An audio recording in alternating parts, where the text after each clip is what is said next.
Hey there, welcome back to another video. This time around, it is my review of the 2008 sequel, Indiana Jones and the Kingdom of the Crystal Skull.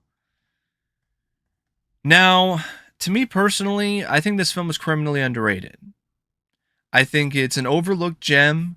I don't think it's anywhere near as bad as people make it out to be. And in all honesty, it's my third favorite film in the entire franchise. I loved it when I saw it in the theater in 2008.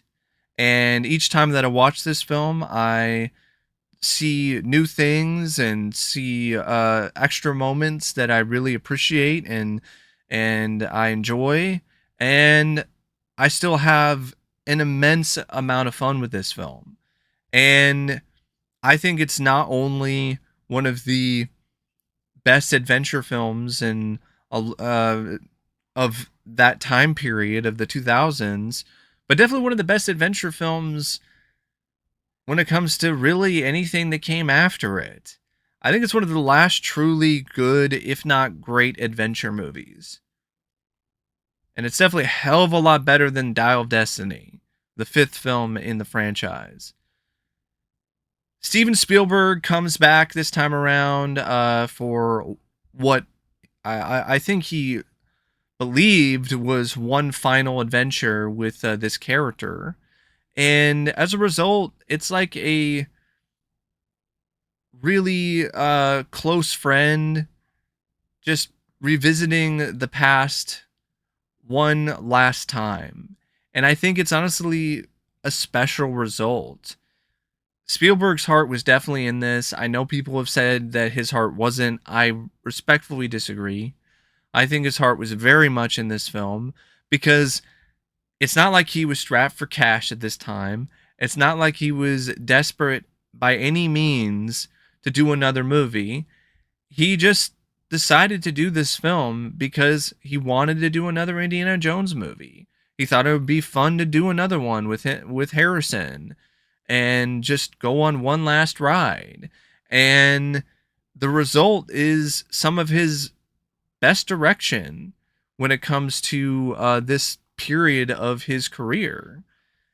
You've got Spielberg with a lot of energy and a lot of verve and vitality and just injecting a lot of fun into the film. It's like he's reuniting with an old friend. And you have stuff like the warehouse sequence at the beginning, which I think is just really a blast. It's a great scene.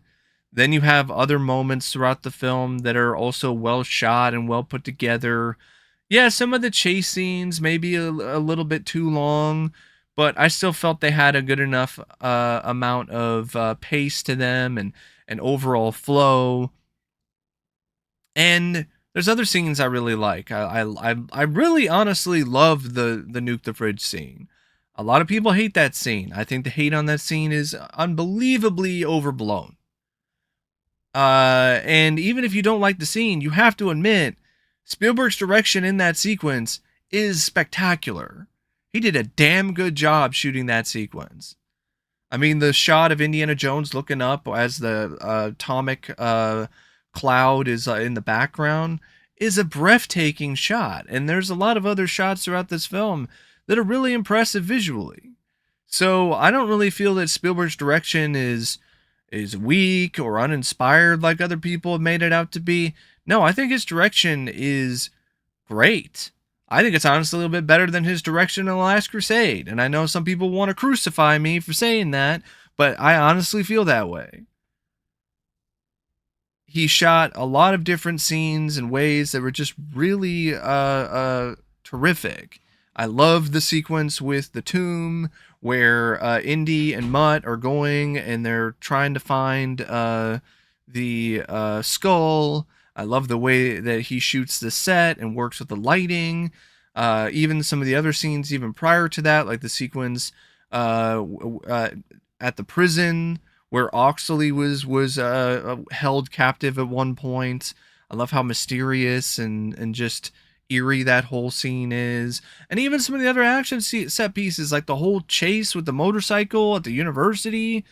That was a really rousing sequence, and I just love how Spielberg, because of the fact that this was a massively budgeted film, it was a film that cost like 185 million.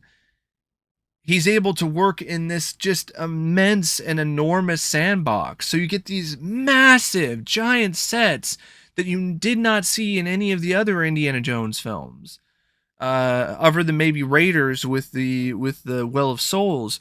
But here you've got these massive temples and the just so much in terms of just the production and art design on the screen that Spielberg is just really able to just make it come to life in a way that is just so amazing and just so cool. It really is like the whole scene where Indy takes the skull and unlocks the door to the room with all the treasures and everything. I love that scene. Even the stuff prior to that, where they're working with the obelisk and they're breaking the stones off and the sand's pouring out, and the obelisk goes up, and then they're going down the steps as they're receding into the wall. Like all of that was done practically. There was no CGI in those scenes. If there was, it was very minimal. So I don't think this film gets enough credit when it comes to Spielberg's direction, especially when it comes to those sequences. They had this just genuine sense of just magic and awe to them. And I do feel that Spielberg's heart was in it because you could just see that he was having fun. You could see it on the screen that he was having fun doing another Indiana Jones movie and shooting what at the time was the last film. So he wasn't going to half ass it. He wasn't going to half heartedly put effort into what was going to be the last film. It was going to be like the swan song of the franchise. So yeah, Spielberg's direction is great. And the script by David Coep, based on a story by George Lucas and Jeff Nathanson, I also think this script is pretty solid.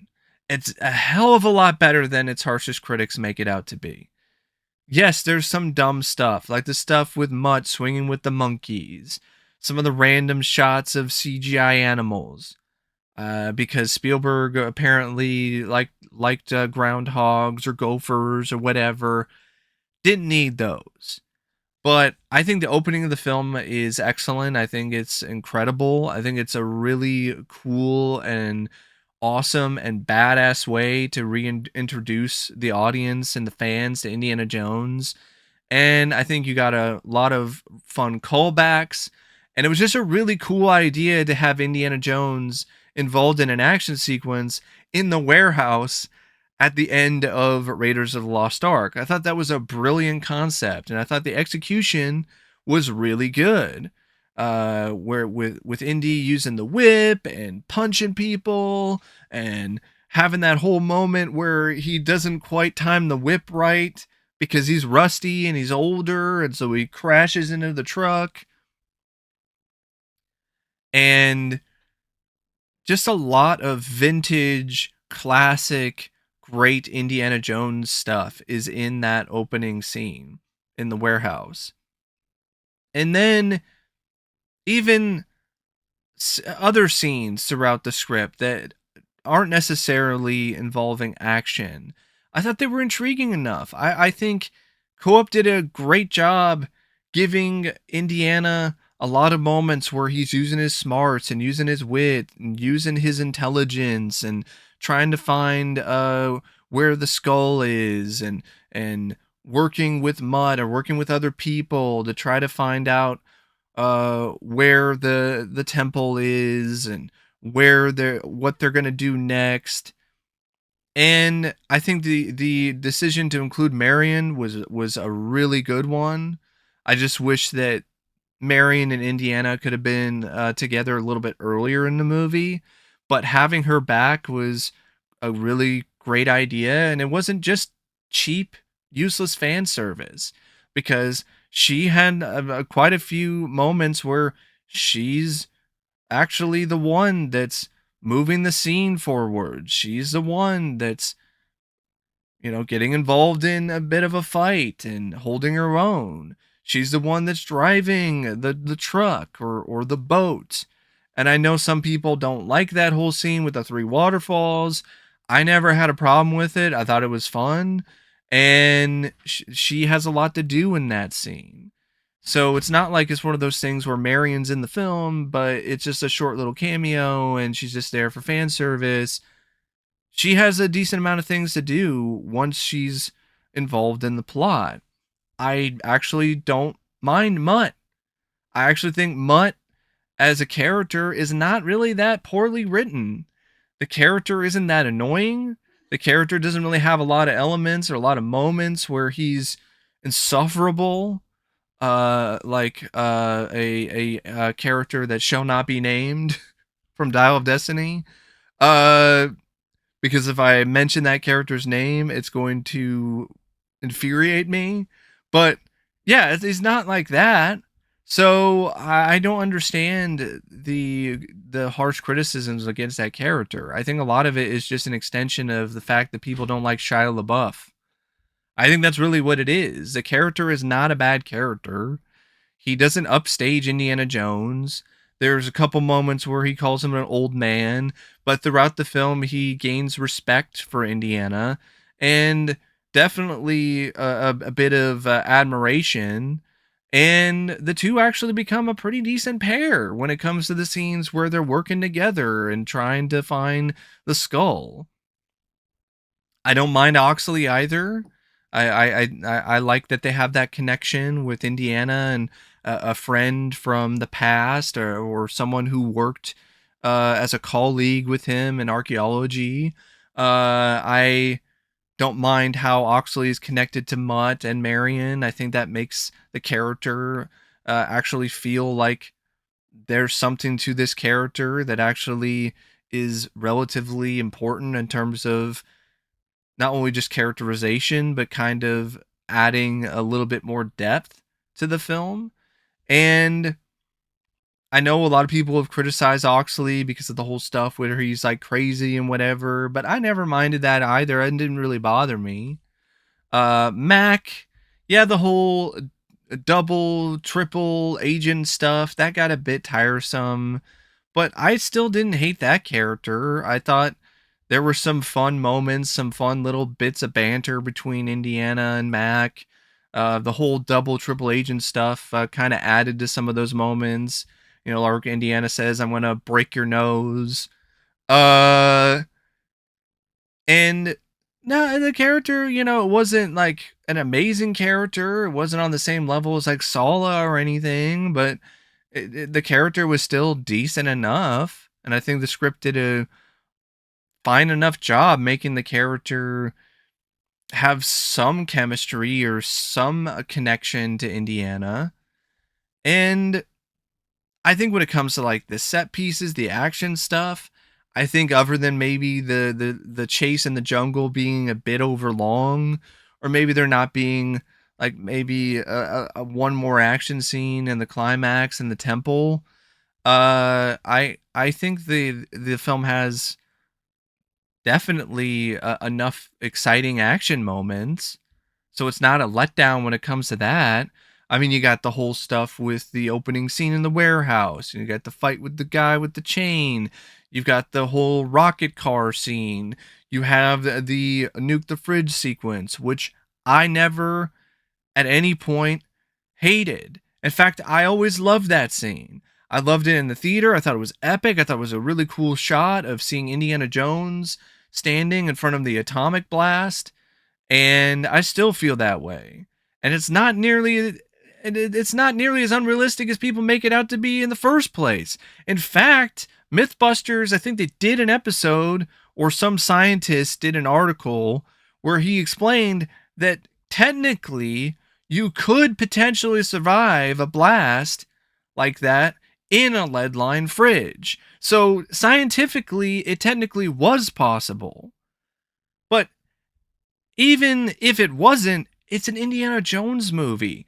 Like since when has realism really been a major focus and a big part of this franchise. A franchise that has people who are opening up an ark with ghosts flying out of it, melting people's faces, and making people's heads explode, magic stones that glow and burn through a bag, and have all kinds of magical properties, people getting their hearts ripped out, and then they're still alive,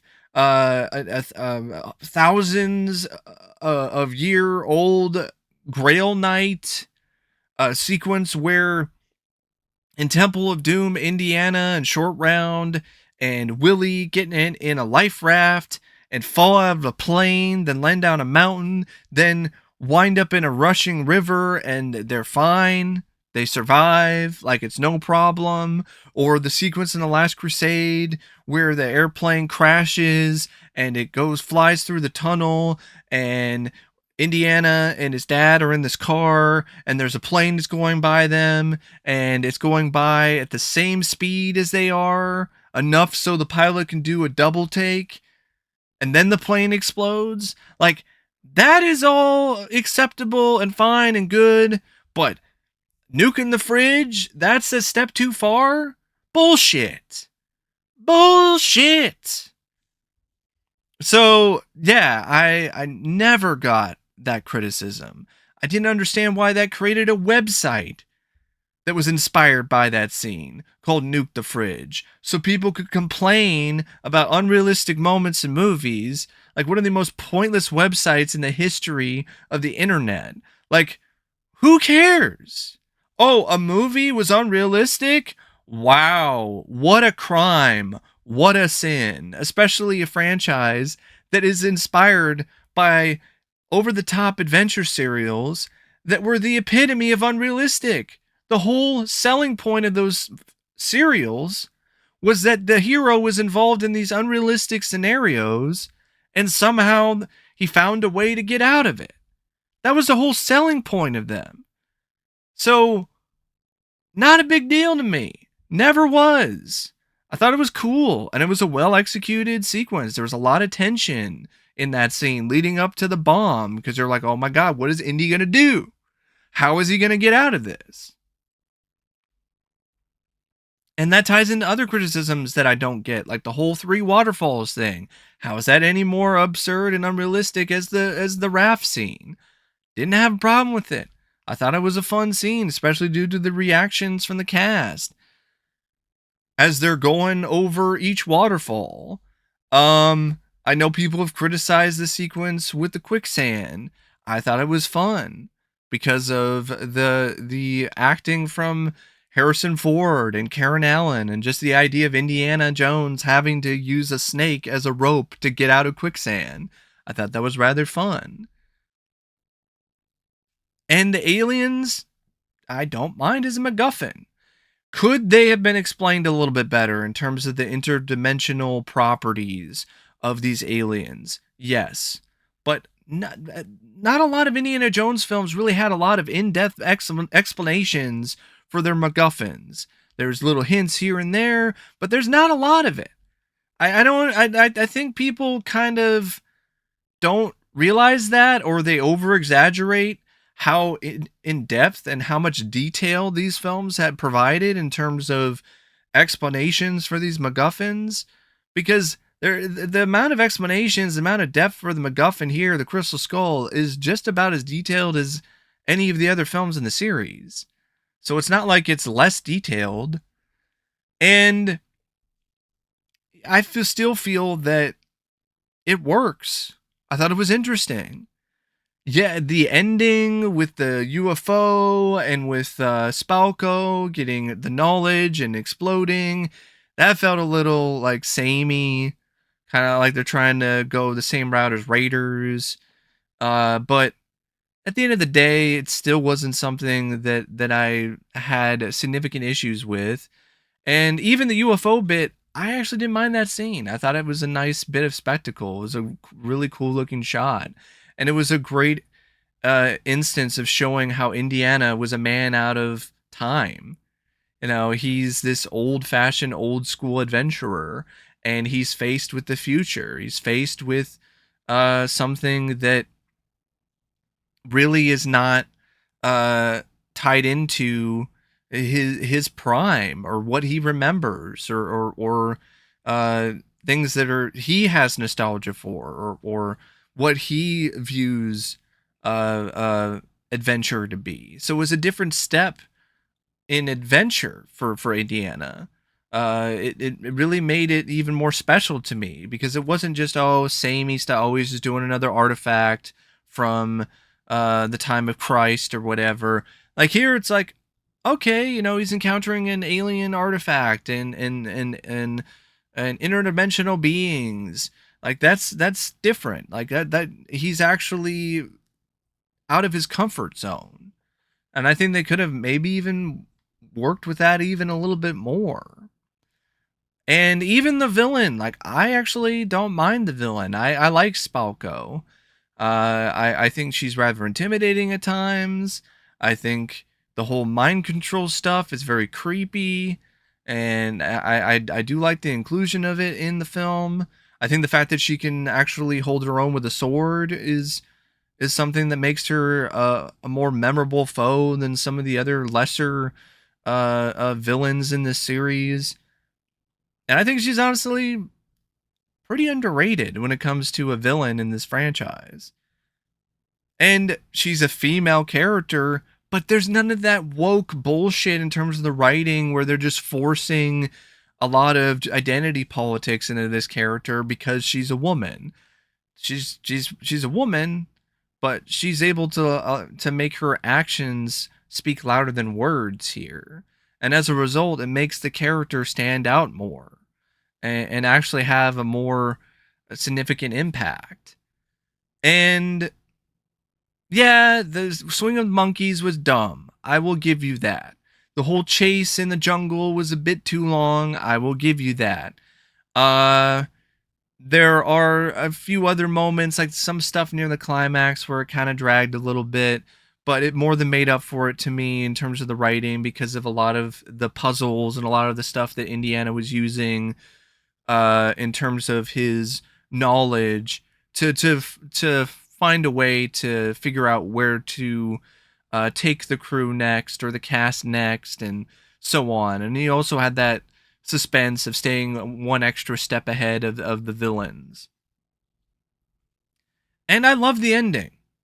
I love the ending of the movie with the whole marriage scene. I thought it was a perfect way to end this franchise, where Indiana gets to marry the love of his life, and you have this bit where, oh, you think he's gonna pass the torch to Mutt, and then he's like, not today, kid, not today. I love that. I love that about this script. I thought it was a nice send off to this franchise. It really allowed Indiana to go out on a high note, and I think the character deserved that, and that was really nice to see. And yeah, there's just a lot to like about this script. I do not understand why people think this script is total garbage. It's an absolute shit fest. I don't get the 2 hour long video full of just honestly kind of unbelievable diatribes and criticisms by Red Letter Media about this movie. That to me is the worst video that channel has ever produced. There's just so many just overblown generalizations and criticisms in that video that it's unheard of. Especially the commentary about Marion. I thought that was really off base and just absurd. And it goes farther than that too. I mean, saying that it's worse than the Star Wars prequels. And that just ties into a lot of just the absurd amounts of hate that this film got for some reason after its release, because it wasn't immediate. I know people are trying to have some revisionist history that the film was hated upon its release by the masses, but that wasn't the case at all. Like, people were giving the film standing ovations in theaters. I was in a theater where that happened. Critics actually didn't mind the movie and gave it relatively positive reviews. The movie made a lot of money, It was like I might have mentioned this before, but I think it bears repeating. It was the second highest grossing film worldwide of 2008. So it was a popular film. But then, like, something happened. You had the South Park episode, the infamous episode where George Lucas assaulted Indiana Jones. You had all of these popular YouTubers and internet personalities dragging the film. And then it became one of those movies where I think because of peer pressure and because of the fact that people don't want to be ostracized from a community, people turned on it and just started hating it en masse and saying it sucks and it's bad and it's a joke and it's embarrassing and there's next to nothing good about it and it's one of the worst sequels ever and it was a mistake. And to this day, you still see it. You see it from the fans of Indiana Jones who go to extreme lengths to defend the fifth movie and still have the same criticisms against this film, which is something I also don't understand. But you know what? To each their own. Different opinions are what keeps this world interesting. I'm all for them. I just don't get it. I don't understand why King of the Crystal Skull is such a big punching bag for a lot of people. And especially the script. There are some things that could be a little bit better. Like even the stuff with Mutt. Like I don't mind Mutt as a character, but in all honesty, I would have preferred to have seen Short Round. I think that would have been nice to see. But I could still deal with Mutt. And I like the MacGuffin. Even the bit that people complain about the alien mean mugging towards the camera, it's not anything any different than the female ghost in Raiders that pops out of the ark and mean mugs the camera with a jump scare. That's pretty much the same thing. So it's not really that out of place.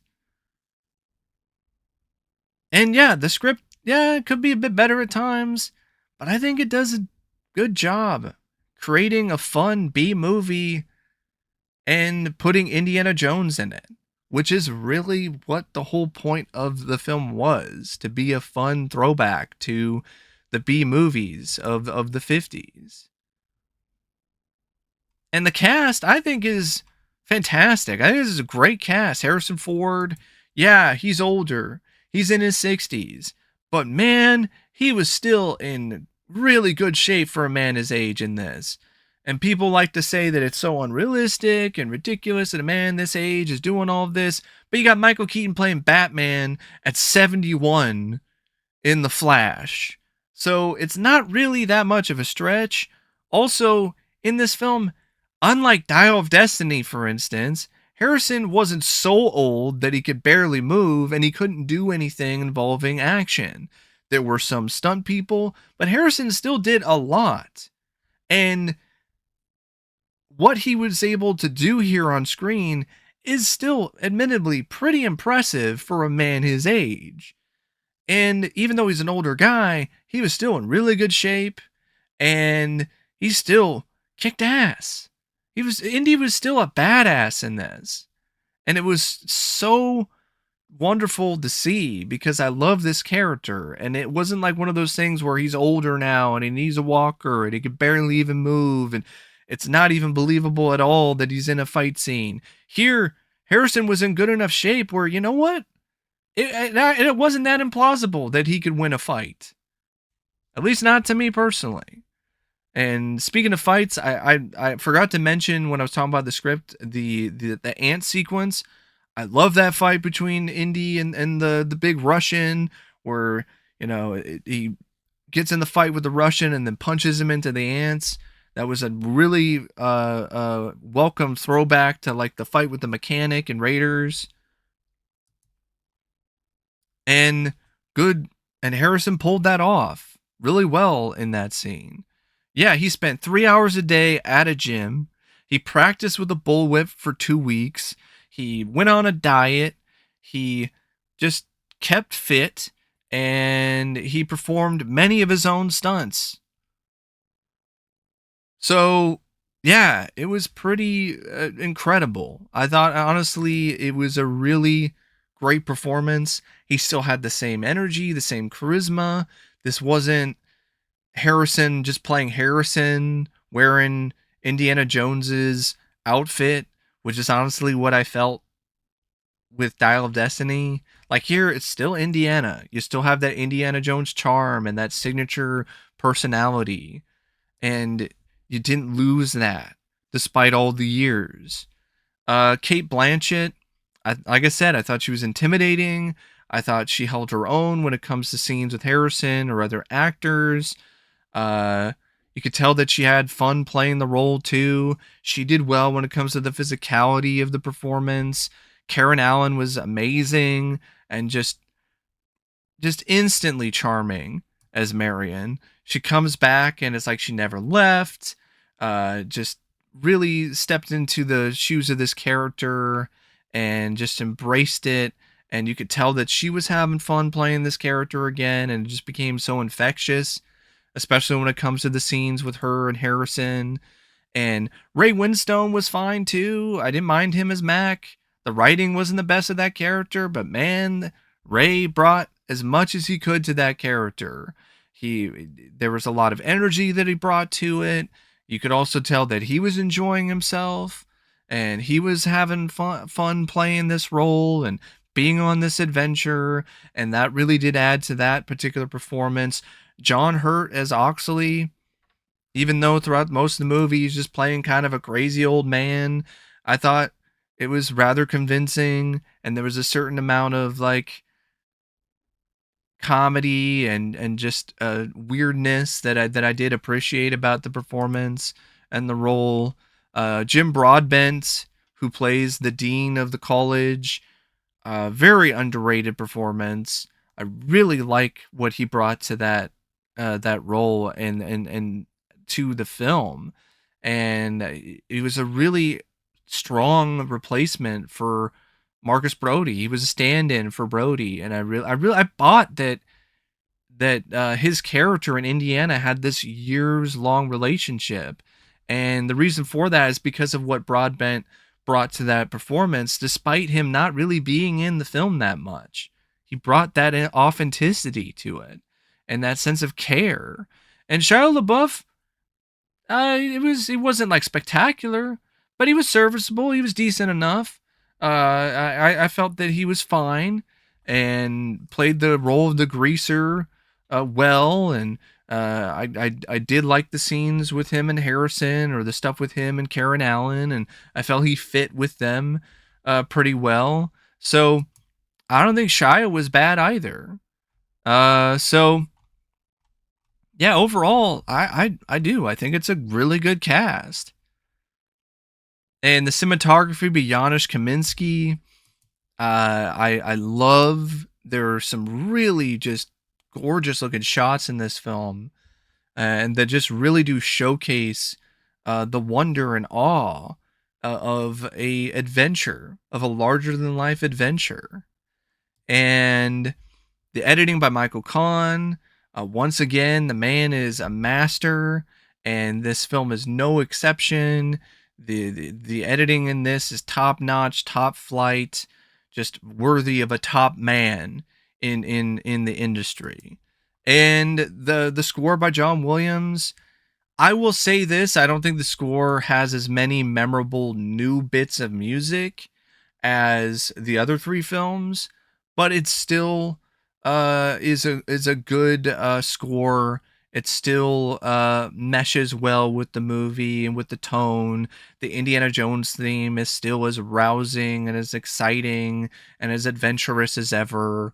And there's a few other moments with the score where you could definitely tell that John Williams is also having fun doing another Indiana Jones movie. And the film's like 122 minutes, but it goes by at a really quick pace. Never really found this film to be that boring.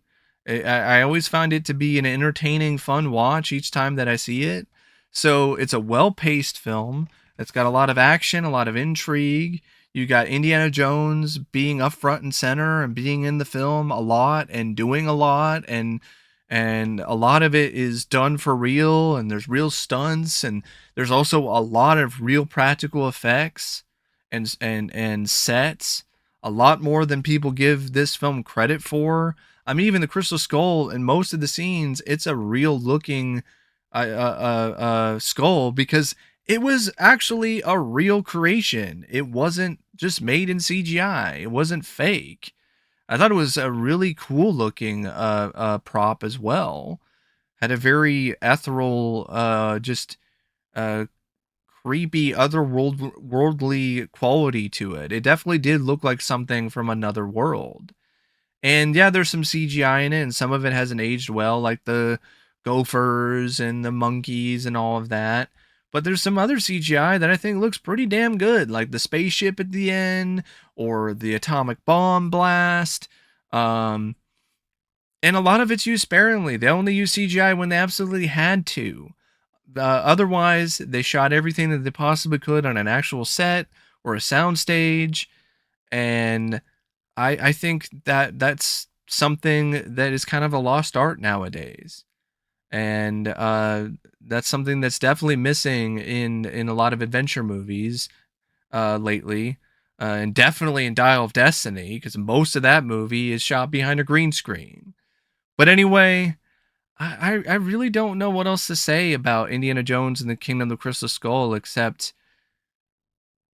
if you are one of those people that just hasn't seen the film in years because of all the criticism and all of the hate, give it another shot. Because I think you might be surprised by how legitimately entertaining this film is, let alone how good it can actually be. And if you weren't a fan of it, I still recommend giving it another shot, because who knows? Maybe time will kind of change your mind. And if it doesn't, that's fine. You know, I know people don't like this film, and I don't want to come across like a guy who's like, oh, you have to like this movie. Like, no. I mean, if you don't like the movie, you don't like the movie.